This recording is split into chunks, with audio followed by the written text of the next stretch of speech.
आज की नई कहानी। व्यापारी की नीयत बदल गई। एक बार एक व्यापारी ने नया काम शुरू किया। उसके लिए उसने एक लड़के को उस काम में रखा। वो लड़का अपने काम में बहुत कुशल था। व्यापारी ने सोचा कि लड़का इतनी मेहनत करता है, क्यों ना कमाई का 10वां हिस्सा इस लड़क को दे दिया करूं। इससे 10 बंद का पुण्य भी मिल जाएगा। वो लड़का पूरी ईमानदारी से काम करता था और व्यापारी ने रहने के लिए उसे अपना पुराना मकान दे दिया था। कुछ ही सालों में उसका व्यापार बहुत ज्यादा तरक्की कर गया। एक बार किसी कंपनी से अच्छी डील हो गई और मुनाफा करोड़ों में हो गया। अब व्यापारी का व्यापार बढ़िया चल रहा था। जब मुनाफा करोड़ों में होना शुरू हुआ तो उसे 10वां हिस्सा जो लाखों में बनता था देना मुश्किल लगता था। अब व्यापारी की नीयत बदल गई। उसे लगा मेरा व्यापार अच्छा चल रहा है, अब इस लड़के के बिना भी मेरा व्यापार तरक्की कर लेगा। उस लड़के को रास्ते से हटाने के लिए व्यापारी ने उसके खाने में कुछ मिला दिया, जिससे उसकी तबीयत बिगड़ गई।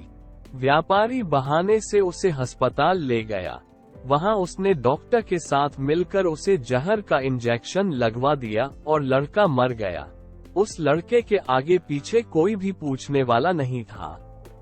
व्यापारी ने अपनी पत्नी को बोल दिया कि तबीयत ज्यादा बिगड़ने के कारण उस लड़के की मौत हो गई। लड़के की मौत के 1 साल बाद उसके घर बेटा पैदा हुआ। उसके घर में बहुत खुशी मनाई गई। धीरे धीरे लड़का बड़ा होने लगा। 21 साल का होते ही उसकी शादी कर दी। शादी के अगले दिन ही लड़का बीमार हो गया। उसे ऐसा रोग लगा कि डॉक्टरों को भी समझ में नहीं आता था कि उसकी बीमारी क्या है। उसका सारा पैसा धीरे धीरे खत्म होने लगा। लड़के की पत्नी को दिन रात ताने सुनने पड़ते कि इसके आने से ही लड़का बीमार हुआ। इसकी किस्मत अच्छी नहीं है, यह मनहूस है। अब व्यापारी की सारी जमा पूंजी जायदाद लड़के की बीमारी के कारण खत्म हो गई थी। अब उसी पुराने टूटे फूटे मकान में आ गया जो कभी उस लड़के को रहने के लिए दिया था। लड़का एकदम मरने की कगार पर था। एक दिन जब व्यापारी की आंख लगी, उसे सपने में वही लड़का दिखाई दिया जिसे उसने कुछ साल पहले जहर का इंजेक्शन लगवा कर मार दिया था।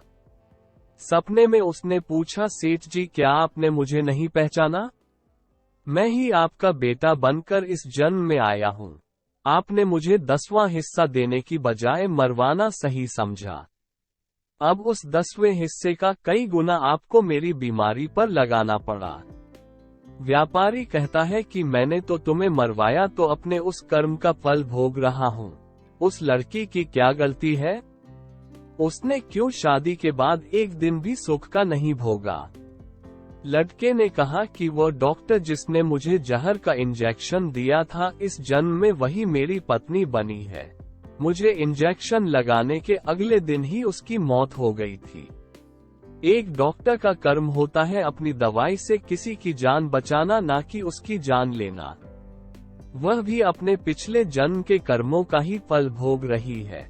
जब व्यापारी जानता था कि उस लड़के को इंजेक्शन लगाने के अगले दिन ही डॉक्टर एक दुर्घटना में मर गया था।